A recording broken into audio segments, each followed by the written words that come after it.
the end of 2023, we will have clear crypto regulation. I think we've all shared with you guys as we head into 2024 after the Bitcoin halving, we're going to see a massive parabolic move. What we understand though is if we get regulation, institutions are more apt to come in. So I'm going to show you a video, but I want to remind you, first they resist it, then they sue it, then they regulate it, then they join it. Pay attention. So we're going to watch this first video. Big shout out to 801_XRP. He puts out some fire content. So we're going to watch the first part of this clip, and I want you to pay attention to what he says, and I'll narrate it. Cross-border risks is one that we place a lot of emphasis on. It's an obvious thing to say, they are inherently cross-border businesses. They're radically different from any traditional securities products because they systematically have no home market. Did you hear what he said? That's the Bank of International Settlements, the bank of banks, guys. He said these are inherently much different than the regular securities markets. I've been telling you guys the Ripple versus SEC case was all by design. The most well-run cross-border payment company in the world. The third on the coin market cap got sued by the SEC when this gentleman from the BIS is clearly different than the securities market. There's nothing like this. So they went from first cryptocurrencies of fraud to I'm going to show you the next video and more content around this, where they're going to have clear global regulation by the end of 2023. And the fact is everybody comes rushing in 2024 to 2025 in the bull run. I'll be selling my crypto to all those people coming in. It's not by chance that MicroStrategy started stacking Bitcoin on the end of 2022 and in Q1 2023 as BlackRock and Vanguard increase their position in MicroStrategy as the #1 Bitcoin holder. Pay attention. So let's listen to what he says. This is the Bank of International Settlements, not me. So this was 13 days ago. So they could try to challenge what was going on at that time. Now, in truth, I would say our efforts were of limited success in that period. While a lot of those initial coin offerings had an ostensible narrative of we're launching such and such to do this or that, none of that was really true. They were actually really pyramid schemes, and pyramid schemes have a shelf life. And the ICO craze died out, frankly, not because anything we were able to do as regulators, but because pyramid schemes have a shelf life and they die out after a period of time. So the ICO craze ended.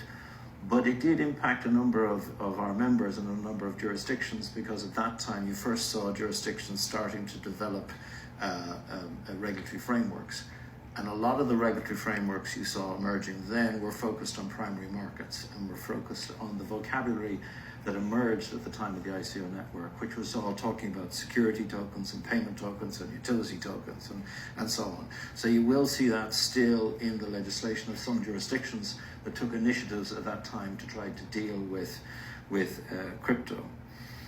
But after that died, crypto, it seems to me, and it seems to us, I think, in Alaska, moved into a new phase. And that crypto moved into a new phase. First they resist it, then they sue it, then they regulate it, then they join it. We're now in the new phase. We went from cryptocurrencies of fraud, from Larry Fink saying that it's used for money laundering, to saying, hey, Bitcoin is, oh, it's a store of value. Interesting, right? We went from Jamie Dimon telling you you're a criminal if you buy cryptocurrency to them creating their own cryptocurrency platform.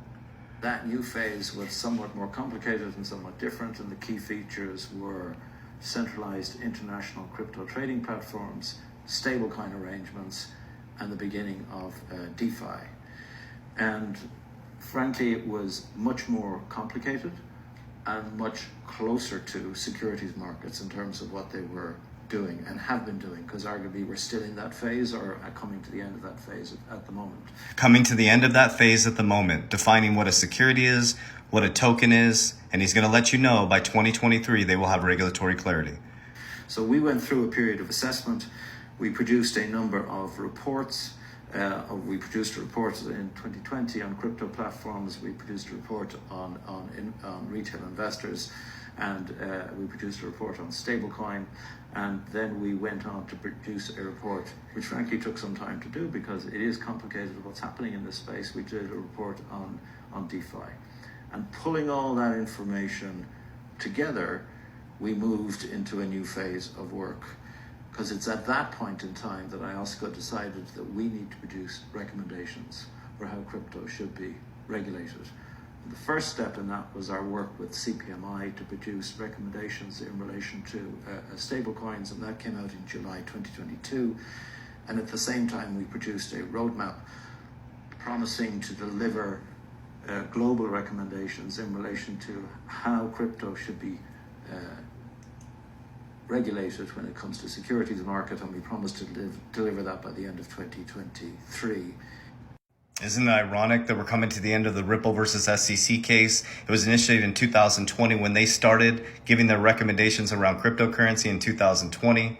2021, we had a bull run. 2022, they issued their guidance on stablecoins. A stablecoin collapse, 2 exchanges collapse, but they don't go after those exchanges, interesting enough, or they met with those exchanges, interesting, right?